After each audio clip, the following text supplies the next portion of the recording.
Why is Python's hash -1 not equal -1? It'd seem reasonable to make it __hash___ simply return the value. Sure enough, that seems to be how Python implements it.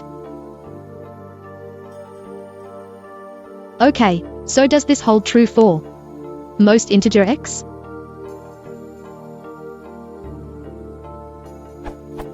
Huh?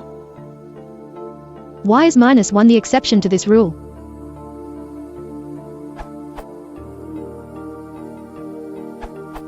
From this URL. The hash value -1 is reserved. It's used to flag errors in the C implementation. If the hash algorithm generates this value, we simply use -2 instead. If you want to support the channel, please consider liking and subscribing.